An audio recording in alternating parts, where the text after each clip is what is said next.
ពេលធ្វើនំខ្មែរអញ្ចឹងនឹកម៉ាកង់គាត់ឧស្សាហ៍ធ្វើឲ្យហូបនឹករសជាតិគាត់តាមលបងគ្រប់ផ្ទះនៅស្រុកស្រែបើមិនបន្លែពណ៌បៃតងក៏ដើមឈើហូបផ្លែបើមិនអញ្ចឹងក៏មានដំឡូង2 3គុំដែរតឡូងនេះនៅភូមិខ្ញុំហៅតឡូងមីខាងបងប្អូនហៅតឡូងអីដែរមើមមកគុំចង់20គីឡូខំជីកពវល់ចង់ឃើញពេលគាត់មកមានមើមស្ញាញតែមានរួចណាមើមធំពេកចតប៉លេះម្ដងមួយចឹងបណ្ដោយម៉ែឃើញគាត់ថាស្ងោហូបកាលទេកូនអើយមើមធំចឹងបានតែធ្វើផ្អែមទេកាលពីតូចម៉ែចូលចិត្តធ្វើនំពីតឡូងឲ្យហូបបើសល់យកទៅកិនធ្វើម្សៅពេលក្រោយអាចធ្វើនំកូរបានទៀតហើយថ្ងៃនេះបានតឡូងមីមកខ្ញុំរើសយកមើមធំឈូសធ្វើនំតឡូងចំហុយពេលឈូសខ្ចាយទឹកប្រឡាក់ខោអាវនឹកឃើញបើបងប្អូនធ្វើការខោអាវមានស្នាមប្រឡាក់កាន់ពិបាកបោកគក់ប្រើសាប៊ូទឹកប្រេនល្អនេះជួយកម្ចាត់ស្នាមប្រឡាក់បានជ្រៅមែនតើកម្ចាត់មេរោគបាក់តេរីបានដល់ទៅ 99.99% បោកឲ្យជាប់ក្លិនក៏អូបឈ្ងុយពេញមួយសប្តាហ៍ហ្មងចង់ឲ្យខោអាវទន់ល្មើយប្រើបន្ថែមជាមួយទឹកក្អូបសាប៊ូទឹកបោកខោអាវប្រេនល្អជាផលិតផលកូនខ្មែររូបមន្តពីប្រទេសកូរ៉េគុណភាពល្អតម្លៃសមរម្យតឡូងតែ2ដុំឈូសទៅបានឡើងមកកញ្ច្រាញ់បើមុននៅចំហុយពូតទឹកចេញអស់សិនម៉ែថាកុំចាក់ចោលទឹកនឹងយកទៅធ្វើនំទៀតសាច់តឡូង1គីឡូកន្លះប្រើស្ករ3ខាំទឹកដោះគោខាប់1កំប៉ុងខ្ទិះដូង300ក្រាមអំបិល1ចាបពងទា7គ្រាប់សាច់ដូងដាក់តាមចំណូលចិត្តបានច្បល់ល្បាយទាំងអស់ចូលគ្នាផ្អាប់ទុក5នាទីឲ្យសាច់តឡូងនិងគ្រឿងចូលជាតិគ្នាល្អដាក់ដាំឆ្នាំងចំហុយឲ្យពុះសិនចាំដាក់តឡូងចំហុយប្រហែល40នាទីពេលចិត្តឆ្អិនគោះយកពងផ្នែកក្រហមលាបពីលើពេលលាបពងហើយក្លិនឈ្ងុយប្លែកគួរឲ្យចង់ញ៉ាំស្តៀងនឹងនំបាក់បិនតែនំបាក់បិនបន្ទាប់ពីចំហុយយើងយកទៅដុតម្សាទៀតតឡូង2ដុំចំហុយបាននំ 3-4 ចានតែអត់បានហូបភ្លាមដោយសារយប់ជ្រៅពេកហើយតាំងពីយប់តតែព្រឹកបានញ៉ាំពីយប់នៅក្តៅសាច់នំជ្រាបពេលព្រឹកឡើងត្រជាក់រឹងល្អមែនតែនឈ្ងុយល្មួតក្លិនតឡូងពងទាទឹកដោះគោចូលគ្នានឹកឃើញហៀទឹកមាត់ទៀតបណ្ដោយពេលហូបនំខ្មែរអញ្ចឹងនឹកម៉ាកង់គាត់ឧស្សាហ៍ធ្វើឲ្យហូបនឹករសជាតិគាត់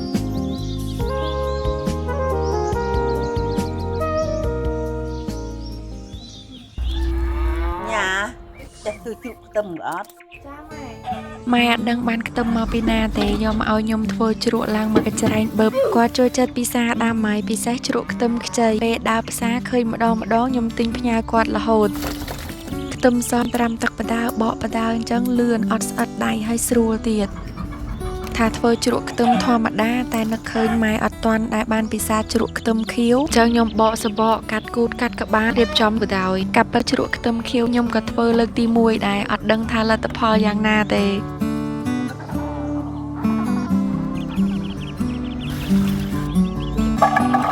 មុនត្រាំដាក់អំបិលប្រហែល1ស្លាបព្រាកន្លះច្បាច់ផ្អាប់ទុក10នាទីធ្វើរបស់ផ្អាប់ប្រើកែវនេះល្អក្រប2ជាន់ខាងក្នុងហើយមានចានបិទពីលើទៀតខ្យល់ចេញពីខាងក្នុងបានចូលវិញអត់បានទេម៉ូតដូចកែវនេះខ្ញុំរកនៅខាងខ្ញុំអត់មានតែថ្ងៃមុនកំងអីវ៉ាន់ពីចិន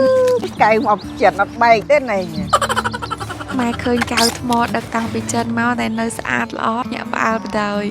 ទិញអីវ៉ាន់ពីចិនប្រើសេវាដឹកជញ្ជូន DRSB យើងមានទំនុកចិត្តទាំងការវេចខ្ចប់ទាំងគុណភាពគឺល្អមែនទែនហើយបើសិនមកដល់អីវ៉ាន់យើងបែកបាក់ខុសពណ៌ខុសទំហំក្រុមហ៊ុនធានាសងលុយវិញ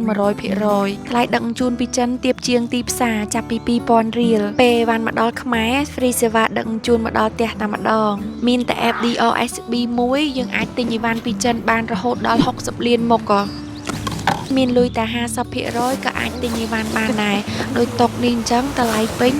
$17តែខ្ញុំចាយតែពាក់កណ្ដាលមុនពាក់កណ្ដាលទៀតតើអីវ៉ាន់មកដល់បានយើងបង់ឲ្យគេបន្ថែមលើកនេះម៉ែបានសម្រេចបំណងហើយបានកៅអីដែលគាត់ចង់បានមើលតែទឹកមកគាត់ដឹងថាសប្បាយចិត្តប៉ុណ្ណាដែរ